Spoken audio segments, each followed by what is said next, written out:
Bapak Ibu diminta adalah konteks organisasi. Organisasi itu harus mengidentifikasi isu strategis, baik isu internal maupun isu eksternal, untuk bisa sustain Bapak Ibu.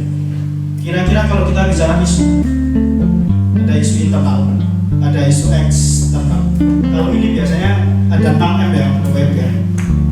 Apa Pak? 6M Pak.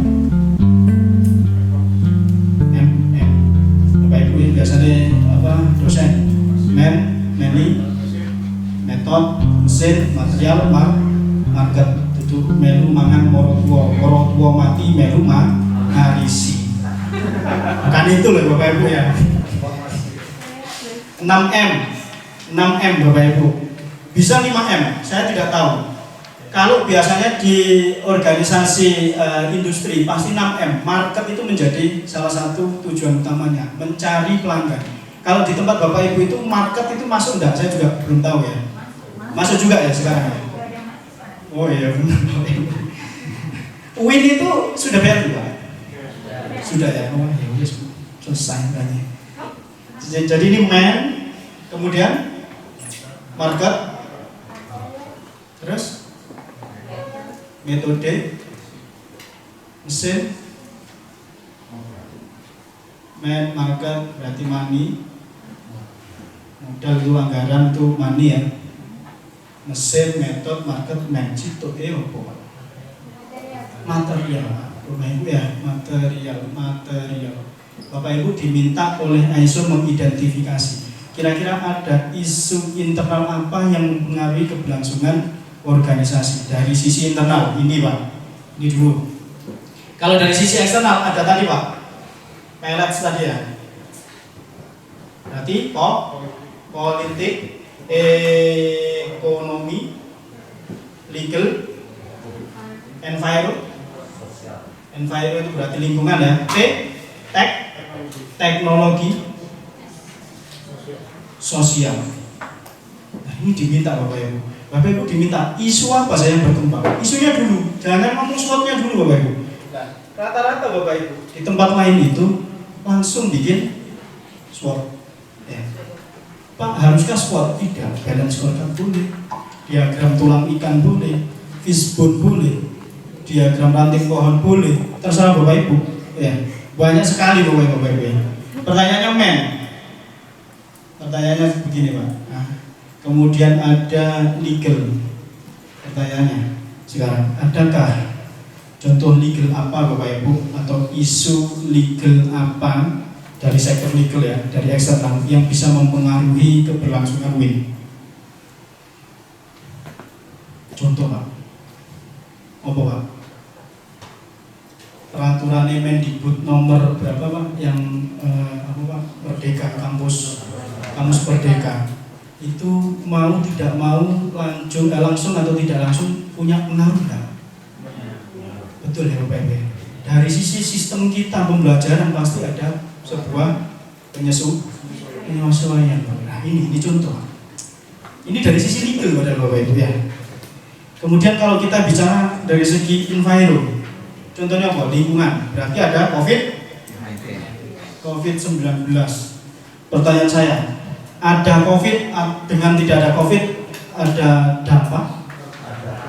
Ada perubahan sistem pembelajaran yang dulunya Bapak Ibu tatap muka, sekarang semuanya tatap meja, tatap komputer, ngomong dewe gendeng Pak. Betul ya Bapak Ibu ya?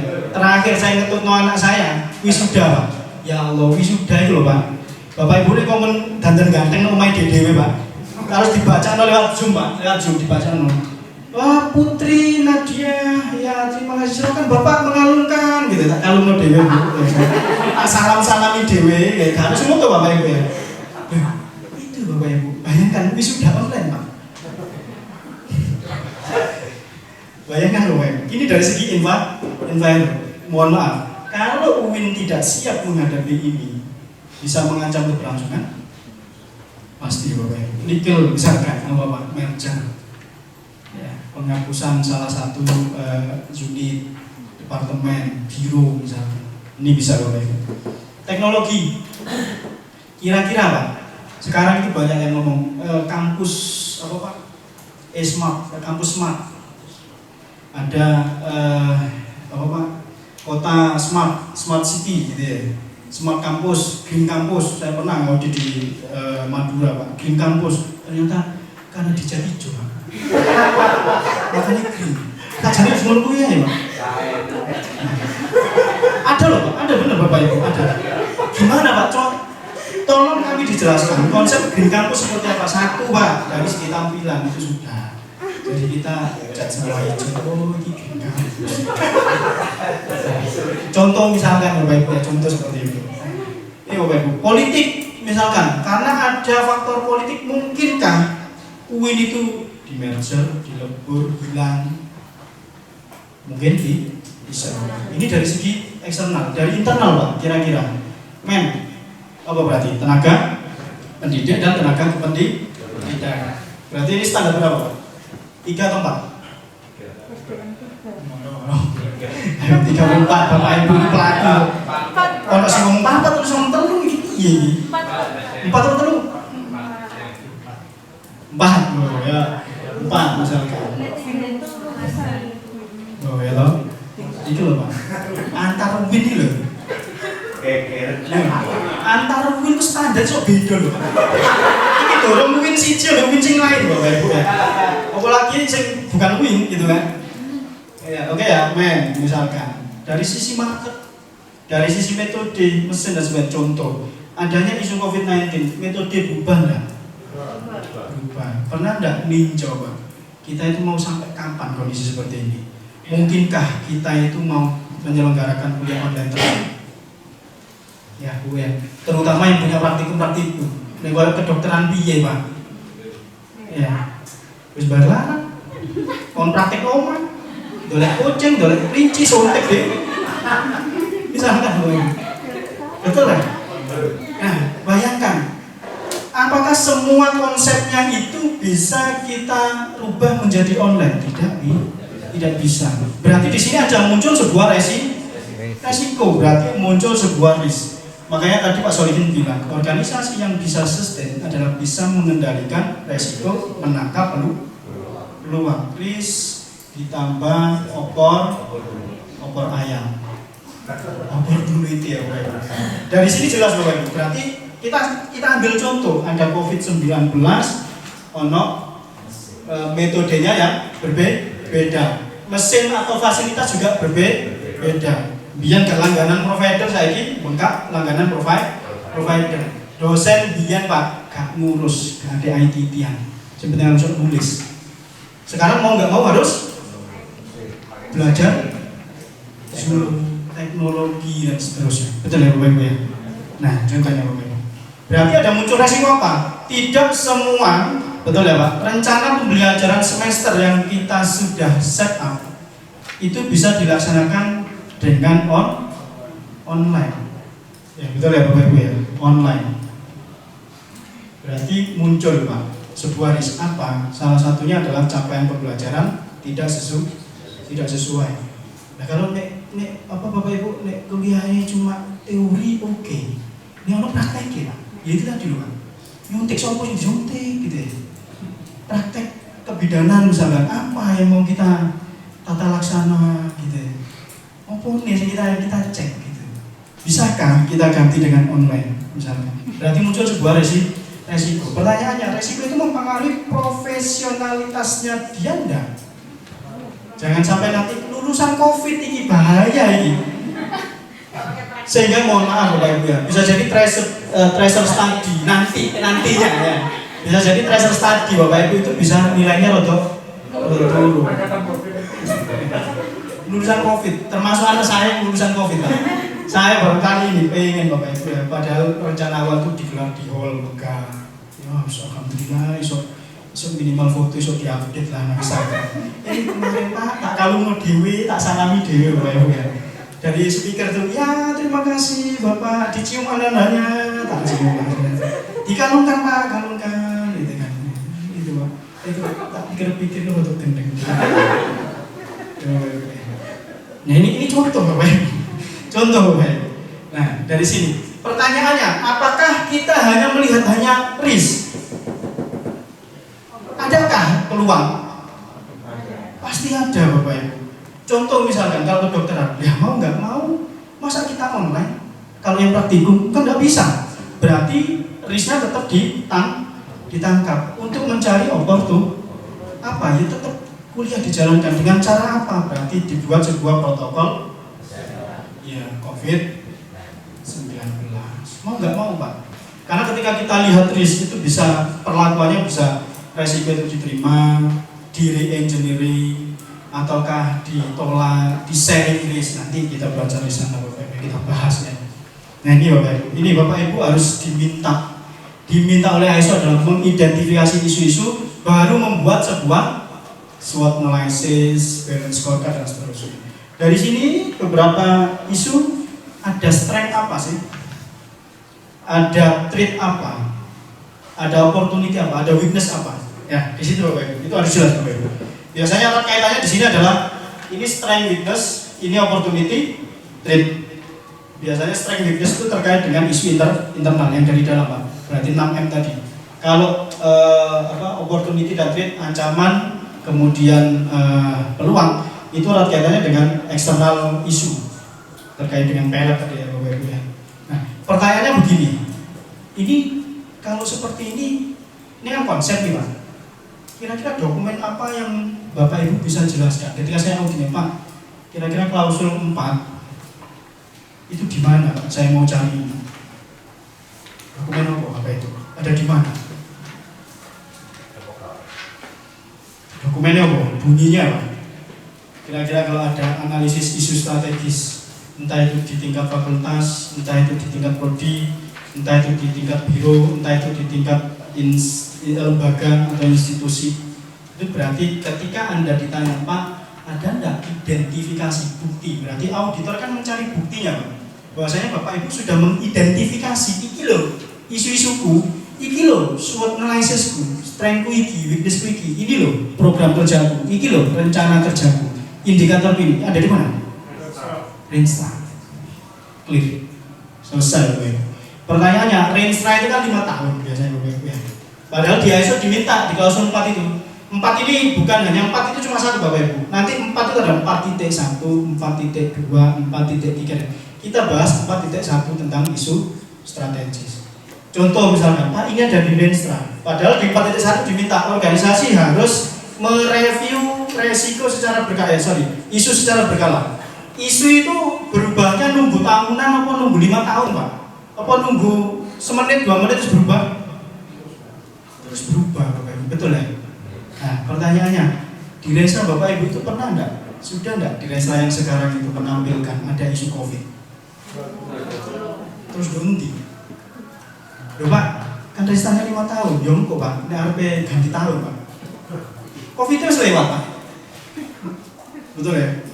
Terus ada di mana ya? Ditangkap di mana Pak? Ayo Bapak Ibu. Statuta nggak mungkin.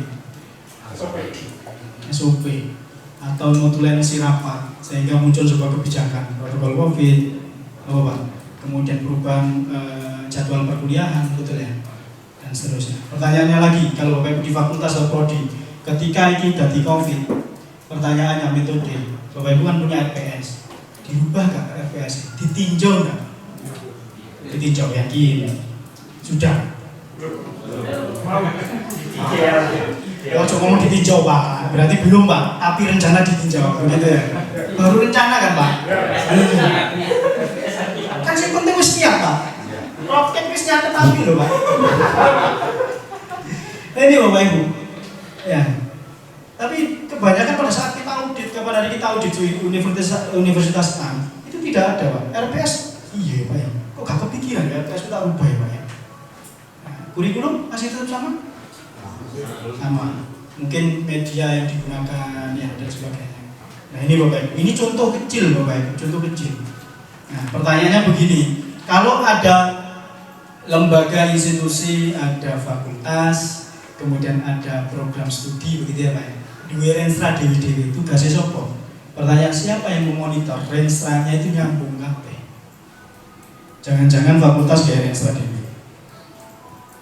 Prodi punya Renstra sendiri, institusi punya Renstra sendiri. Yang diminta di ISO adalah Renstra ini harus berkaitan, harus nuling Pak. Tugasnya untuk endi Bapak Ibu. Kami pernah Pak ngecek banyak sekali institusi ngomong A, fakultas ngomong B, disambung-sambung, kudune nyambung Pak. Gitu kan kita jaga nyambung. Nah ini tugasnya nanti di mana? Ini kalau masalah tugas tanggung jawab kami nggak tahu ya Bapak Ibu ya. Intinya adalah begitu kalau di Excel. Ini contoh Bapak Ibu. Nah ini ya Bapak Ibu, ini konsepnya. Bapak Ibu nanti di apa materinya Bapak Ibu baca sendiri ya. Jadi kita ini Bapak Ibu memahami organisasi dan konteksnya. Isu itu bisa positif, bisa negatif. Ya, ini contohnya. Ini tadi yang disampaikan Pak Solihin juga. Harus pakai SWOT Pak? Tidak. Bisa pakai yang lain Bapak Ibu ya. Kalau di rumah sakit dia nggak pakai SWOT Pak, pakai fishbone biasanya. Diagram tulang ikan, ranting pohon. Kecamatan punya pemerintah itu SWOT.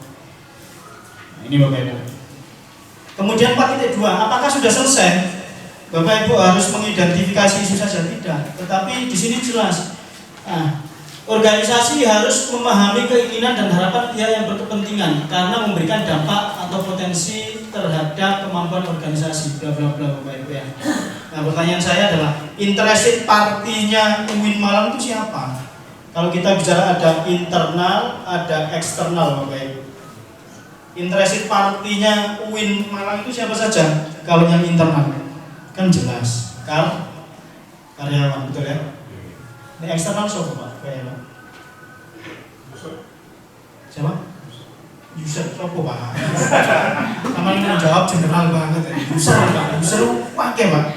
User itu buat toko obat atau siapa Pak user itu kan? Berarti misalkan kita bicara industri,